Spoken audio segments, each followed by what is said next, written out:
नमस्कार दोस्तों, स्वागत है आप सभी का एक बार फिर हमारी चैनल पर। मित्रों, अगर आप भी अपनी लाइफ में कुछ नया सीखना चाहते हो तो इस चैनल को अभी सब्सक्राइब करें। 7 सितंबर 2023 कृष्ण जन्माष्टमी के दिन घर के इन दो कोनों में रख दें। मोर पंख चमक जाएगी, आपकी किस्मत हो जाएंगे धनवान, मिलेगा संतान सुख और हर मनोकामना मात्र एक दिन में हो जाएगी पूरी। दोस्तों, करीब 200 वर्षों बाद जन्माष्टमी के पावन दिन पर एक बहुत ही दुर्लभ और दिव्य संयोग बनने जा रहा है, क्योंकि इस दिन भगवान श्री कृष्ण के आशीर्वाद से अमृत सिद्धि योग, धन लक्ष्मी योग, संतान प्राप्ति और राज योग का निर्माण हो रहा है।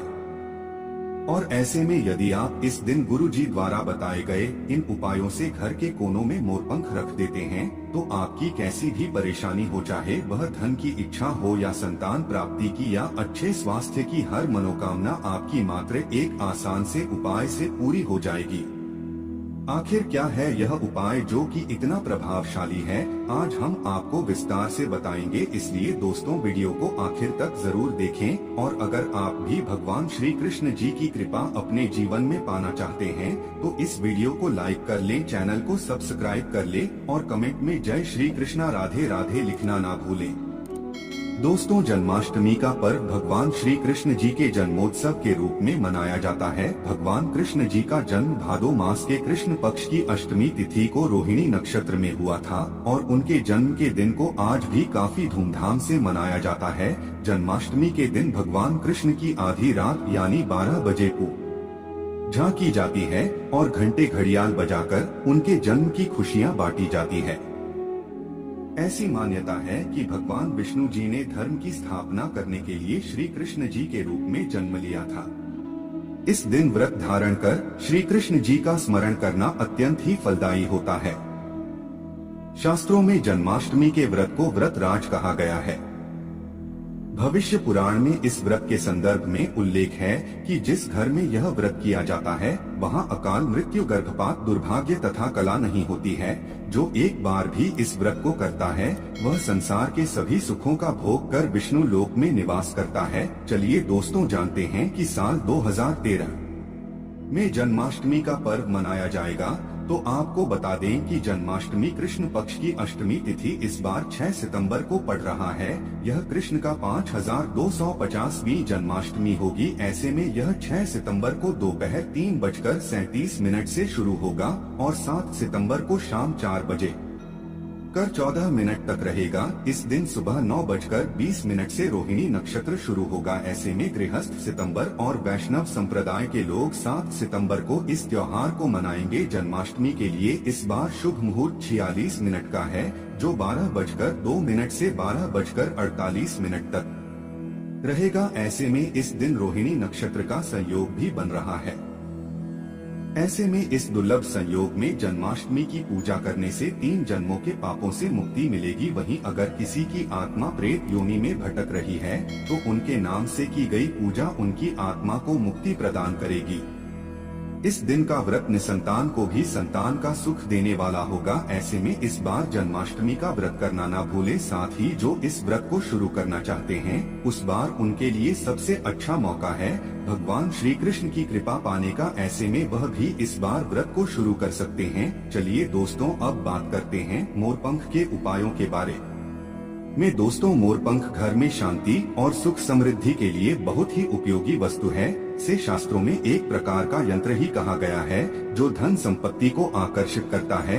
यदि मोरपंख को घर में सही दिशा और सही स्थान पर रखते हैं तो इससे घर में धन का आगमन होता है। संचित धन में कई गुना अधिक वृद्धि होती है। मोरपंख को घर में रखने से पैसे की आवक कई गुना बढ़ जाती है। इसके लिए आपको केवल 3 मोरपंख लेने हैं और उससे जुड़े महत्वपूर्ण वास्तु उपाय करने हैं, जिसके बारे में आज हम आपको बताएंगे। इसीलिए इस महत्वपूर्ण जानकारी को पूरा जरूर देखें। दोस्तों, सबसे पहले हम जानते हैं कि मोर और मोर के पंख का हमारे धार्मिक शास्त्रों में क्या महत्व बताया गया है। धार्मिक ग्रंथों के अनुसार मोर पंख एक चमत्कारिक यंत्र होता है और इसका प्रयोग तांत्रिक क्रियाओं में भी किया जाता है।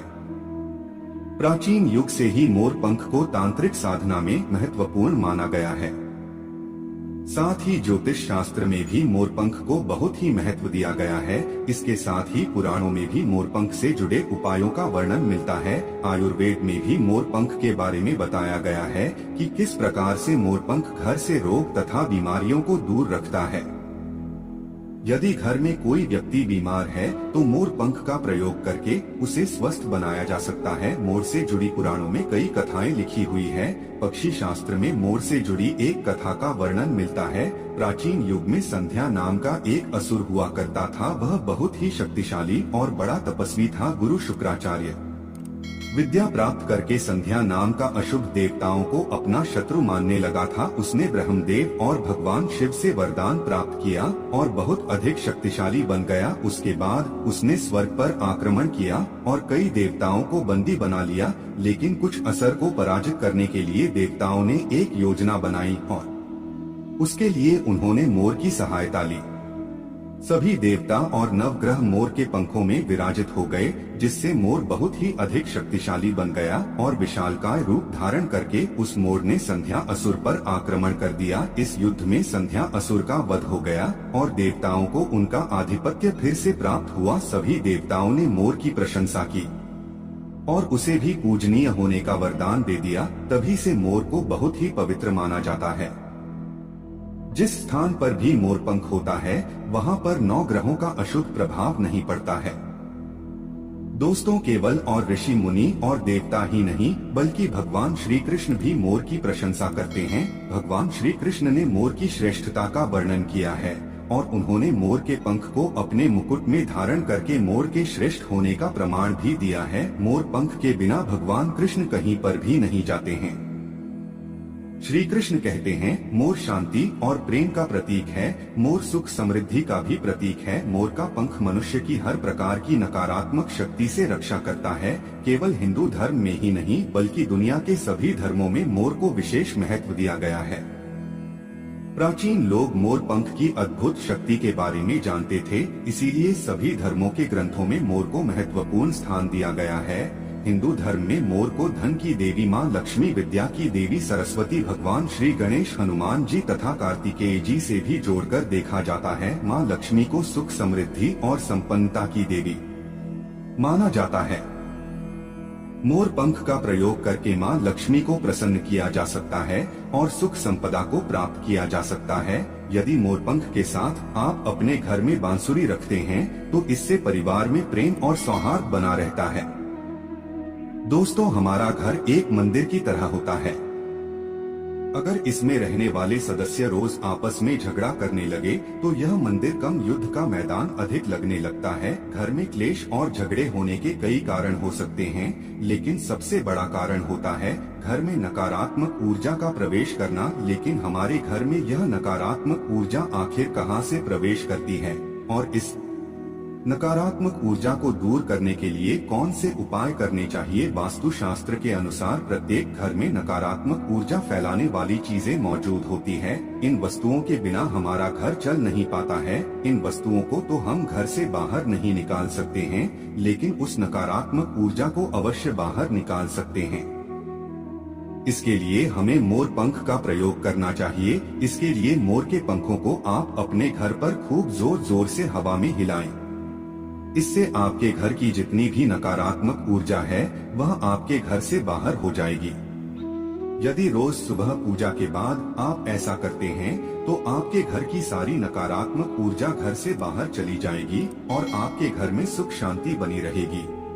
इसी बात को ध्यान रखते हुए आज हम आपको बताएंगे कि घर में वह कौन सी 3 जगह है जहां पर आपको मोरपंख जरूर रखना चाहिए। और इन जगहों पर अगर आप मोरपंख रख देते हैं तो आपके घर में भी सबसे अधिक सकारात्मक ऊर्जा बनी रहेगी। सबसे पहली बात, घर से नकारात्मक ऊर्जा को दूर करने के लिए अगर घर में नकारात्मक ऊर्जा है और परिवार के सदस्यों की तरक्की में अड़चनें निर्माण हो रही है तो आप अपने मुख्य द्वार के ऊपर गणेश जी की प्रतिमा रखें और प्रतिमा के दोनों ओर मोर पंख अवश्य रखें। इससे आपके घर में किसी भी प्रकार की नकारात्मक ऊर्जा प्रवेश नहीं कर पाएगी। यदि आपका मुख्य वास्तुशास्त्र के नियमों के विरुद्ध है तो आप मुख्य द्वार पर 3 मोर पंख अवश्य रखें, इससे वास्तु दोष समाप्त हो जाएंगे। दूसरी बात, ग्रहों के दुष्प्रभाव से बचने के लिए अगर घर के सदस्यों पर ग्रहों का दुष्प्रभाव है अथवा ग्रहों की स्थिति खराब चल रही है तो मोरपंख ले और उस पर गंगा जल अथवा शुद्ध जल का छिड़काव करें, फिर इसे ऐसे स्थान पर रख दें जहां पर या किसी को दिखाई न दे, इससे ग्रह शांत होने में मदद मिलती है।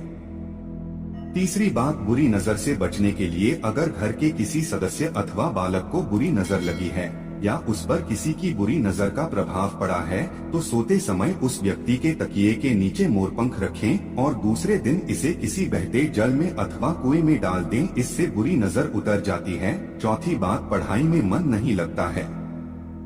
अगर घर के विद्यार्थियों का पढ़ाई में मन नहीं लगता है, उनकी याददाश्त कमजोर है, पढ़ाई करते समय बार बार नींद आती है, तो विद्यार्थियों को मां सरस्वती के सामने मोरपंख रखकर दूसरे दिन उस मोरपंख को अपनी किताबों में रखना चाहिए।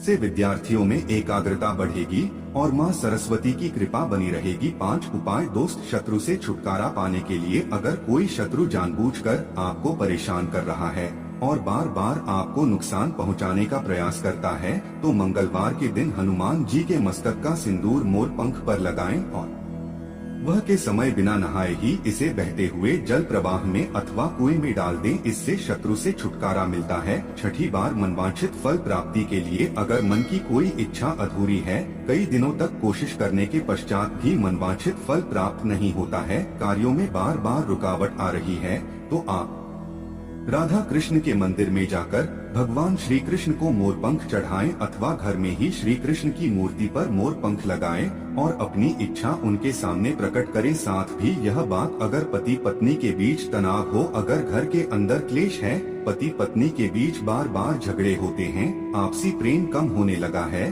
तो उनके बेडरूम में दक्षिण पूर्व की दिशा में मोरपंख रख देना चाहिए। इससे दोनों के बीच में प्रेम बढ़ेगा और आपसी मनमुटाव कम होगा। अथवा उपाय, धन में वृद्धि के लिए अगर धन की कमी है, अचानक धन खर्च हो जाता है, तो घर में तिजोरी अवश्य बनाएं। तिजोरी रखते समय ध्यान रहे तिजोरी को पश्चिम की दीवार पर सटाकर रखें और उसका मुख पूर्व दिशा की ओर हो, इससे देवराज की कृपा दृष्टि बनी रहेगी। साथ ही महालक्ष्मी की पूजा में मोरपंख रखकर उसे तिजोरी में रखें, इससे घर में सुख समृद्धि आती है और धन की कमी महसूस नहीं होती है।